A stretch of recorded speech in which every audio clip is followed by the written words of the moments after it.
स्वागत है आप सभी का दिल्ली टाइम्स में। मैं हूं आपके साथ शान अस्कर। अभी मैं मौजूद हूं जामिया के 7 नंबर गेट पे और देख सकते हैं कि यहाँ पे एक प्रोटेस्ट किया जा रहा है। प्रोटेस्ट इसलिए किया जा रहा है कि जामिया में अभी जामिया वीसी ने इंद्रीस कुमार है जो आरएसएस के एक प्रचारक है, उसके एक नेता है, आरएसएस संगठन के कार्यकर्ता है, वो जामिया वीसी में एक लेक्चर देने के लिए आ रहे हैं। उसी को लेकर जामिया के यहाँ पे जो छात्र है, वो बच्चे हैं, वो प्रोटेस्ट कर रहे हैं। उनका कहना है कि जो आरएसएस की विचारधारा है उस विचारधारा को हम नहीं मानते और उस तरह के लोगों को हम जामिया में अलाउ नहीं करेंगे। उसी के लेकर यहाँ पे आप देख सकते हैं कि यहाँ पे जो जामिया के छात्र हैं वो प्रोटेस्ट कर रहे हैं। तो आइए हम कुछ छात्रों से बात करते हैं कि आखिर उनका क्या कहना है इस मुद्दे पे। तो आइए हम बात करते हैं। मेरा नाम निवेदिया है। हम इसलिए यहाँ आज प्रोटेस्ट कर रहे हैं क्योंकि जामिया एडमिनिस्ट्रेशन ने एक प्रोग्राम ऑर्गेनाइज़ किया है, एक seminar Modi at 20 dreams meet delivery. तो उसमें स्पीकर्स को बुलाया गया है। उसमें से एक है इंद्रेश कुमार, जो उनके पोस्टर्स में लिखा गया है कि वो राष्ट्रीय मुस्लिम मंच का मार्गदर्शक है। लेकिन अफसोस की बात यह है कि यही इंसान बहुत सारे इस्लामोफोबिक कमेंट्स पहले बहुत सारे बार किया है और उसमें बहुत सारे केसेस में भी उनका नाम दिया गया है। तो ऐसी एक व्यक्ति जामिया जैसे एक सेंट्रल यूनिवर्सिटी में आना, तो हमें we can't allow such a person to come to a campus like Jamia.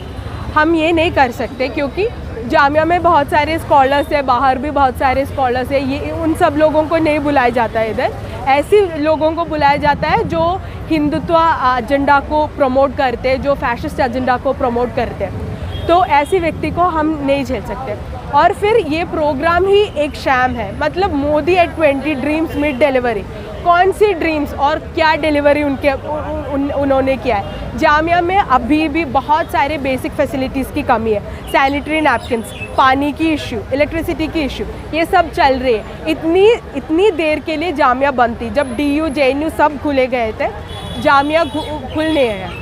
तो इतने सारे प्रॉब्लम्स ऑनलाइन एजुकेशन से या फिर कैंपस में ऑफलाइन में आकर भी इतने सारे प्रॉब्लम्स स्टूडेंट्स फेस करें। हमारी ड्रीम्स का क्या, उनका डिलीवरी का उनका कोई मतलब ही नहीं है। हम अगर कुछ मेमोरेंडम लेकर चलती है या कुछ इश्यूज़ प्रॉब्लम्स लेकर चलते हैं तो हमें सुनते ही नहीं है ये लोग। और अभी ये लोग सेमिनार कंडक्ट कर रहे हैं, वो भी इतना सीक्रेटली। मतलब उन्होंने वेबसाइट पे उतना पोस्टर्स अपलोड नहीं किया, उतना प्रमोट नहीं किया। ऐसे सीक्रेटली अपनी एजेंडा प्रोपेगेट करने के लिए जामिया का यूज़ कर रहे हैं। व्यक्ति जामिया में आए तो उससे छात्र को क्या दिक्कत है, वो आ सकता है ना। वो व्यक्ति कौन है वो हमें सोचना है। इतनी सारी रिनाउंड स्कॉलर्स या प्रोफेसर्स ये सब है जो चीज़ों के बारे में ऑफिशियली प्रोफेशनली बात कर सकते हैं। ऐसी एक व्यक्ति जो इस्लामोफोबिक कमेंट्स बोलते हैं, जो बहुत सारे केसेस में इन्वॉल्व है, उनको ही जामिया जैसे सेंट्रल यूनिवर्सिटी का एक ये होता है। और ऐसी एक व्यक्ति को उसका क्या डेजिग्नेशन है, इसके यहाँ आकर बात करने की उनका क्या डेजिग्नेशन है। वैसे वो कुछ मिनिस्टर नहीं है, वो इतनी सारी प्रॉब्लमेटिक स्टेटमेंट्स लिए हैं। वो ऐसी व्यक्ति जामिया जैसे प्रोग्रेसिव कैंपस में आकर क्या कर रहे हैं वैसे। अच्छा, अभी आप जामिया के बहुत सारे कमियां गिना रहे थे। जामिया देश में तीसरे नंबर का यूनिवर्सिटी है, तो क्या लगता है कि देश में तीसरे नंबर यूनिवर्सिटी में भी इस तरह की कमियां दिख रही है? देखो, ये एक बात है कि मैं पहले बोल चुका हूँ, मैं जर्नलिज्म स्टूडेंट हूँ, तो डेटा के बारे में तो हमें सब कुछ पता है। अगर आप NCRB डेटा भी ले सकते हो तो बहुत सारे ऐसी चीज़ें दिखाई देगा। लेकिन NCRB डेटा कैसे कलेक्ट करते हैं और उनका कैसे उपयोग हो सकता है, वो सब अगर हम देखें तो हमें पता चलेगा कि डेटा तो मैनिपुलेट कर सकती है। NAAC एक्रेडिटेशन सब कुछ लेने में उतना प्रॉब्लम नहीं है। हमें बस दिखाना है इसमें ये है, इसमें वो है, वो सब होकर वो हो पाता है। ये डेटा ऐसे नहीं है कि सब कुछ स्टूडेंट्स के बाद जाकर सर्वे करके नहीं लेते, स्टूडेंट्स को पूछते ही नहीं है। सिर्फ एडमिनिस्ट्रेशन और ये जो भी सर्वे लेने आते हैं उनके बीच होते हैं। ये स्टूडेंट्स का कोई सर्वे या स्टूडेंट्स से कोई ओपिनियन नहीं लेते ये सब एक्रेडिटेशन देने के लिए। देखिए, हम सभी गैदर इसलिए हुए हैं कि इंद्रेश कुमार जो जामिया एडमिनिस्ट्रेशन वाइस चांसलर प्रोक्टर्स द्वारा बुलाया गया है, वो 2017 में भी बुलाए गए थे। प्रोफेसर तलत अहमद, जो कि हालांकि उस समय वाइस चांसलर थे, और उन्होंने बुलाया था इफ्तार पार्टी के लिए। जो मुस्लिम विरोधी हैं वो इफ्तार पार्टी के लिए बुलाए जा रहे हैं, जो जामिया विरोधी हैं वो जामिया में लेक्चर देने आ रहे हैं। We are against them, we are against Indresh Kumar. हमारी मांग ये है कि जामिया में ऐसे हेट मॉन्जर्स को ना बुलाया जाए जो नफ़रत की राजनीति करते हैं, जो RSS के लोग हैं जो जामिया को बदनाम करते रहते हैं, जो कहते हैं जामिया एक आतंकवादियों का अड्डा है।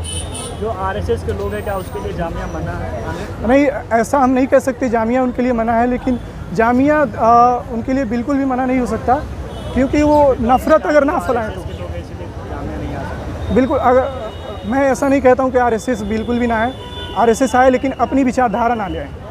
आरएसएस अपनी थिंकिंग यहाँ जामिया में इम्प्लीमेंट ना करें, जो कि बिल्कुल ही गलत है। जो नफ़रत की राजनीति करते हैं वो ना करें। अच्छा ये बताइए, जामिया में एबीपी के छात्र है, उसके भी विचारधारा आरएसएस है, तो क्या वो जामिया पढ़ रहे हैं? We are against them. हमने उनके लिए भी प्रोटेस्ट किया था। हम किसी स्टूडेंट्स के खिलाफ नहीं है। हम पार्ट है ना? जी, वो जामिया के पार्ट है। हम किसी स्टूडेंट के अगेंस्ट नहीं है, हम एबीवीपी के थिंकिंग के अगेंस्ट है। आज जामिया में जिस तरीके से इंद्रेश कुमार इनवाइटेड थे, उसके अगेंस्ट ये प्रोटेस्ट है हम लोगों का। इंद्रेश कुमार वही इंसान है जो कई सारे दंगों में जिनका रोल रहा है, जिनका नाम रहा है, अब तो बाइज्जत बरी हो चुके हैं कोर्ट से। लेकिन हमें ये समझना बहुत ज़रूरी होगा कि आखिरकार ये एमआरएम, आरएसएस और जामिया का रिश्ता क्या है। मैडम वीसी जब वीसी बनती हैं जामिया की, तो जाती हैं एमआरएम के इंद्रेश कुमार से आशीर्वाद देने। हाल ही में कुछ दिन पहले एक फ़ोटो आई थी जिसमें जामिया के तमाम बड़े ऑफिशियल्स, नाम नहीं लूँगा उनका, वो जाके उनके चरणों में बैठे हुए थे। एमआरएम, आरएसएस ये सब एक ही ग्रुप है। आरएसएस अलग अलग तरीके से आपको अप्रोच कर रहा है, आपको बता रहा है कि हम आपके दोस्त हैं। ये स्टूडेंट कम्युनिटी की जिम्मेदारी है कि इसको समझें कि आरएसएस वही संगठन है जो कहता है कि मुसलमानों का मरना ज़रूरी है ताकि हिंदू राष्ट्र बने। आरएसएस वही संगठन है जो सावरकर को मानता है। सावरकर वही इंसान है जो गांधी को मारने में बिलीव करता है।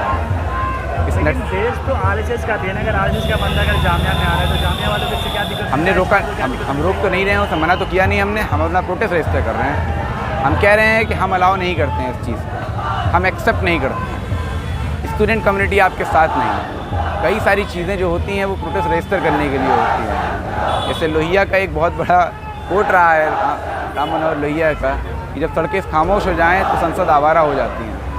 तो अगर ये कैंपस के चौराहे, कैंपस के गेट, कैंपस की कैंटीन अगर खामोश हो जाएंगे तो एडमिनिस्ट्रेशन आवारा हो जाएगा।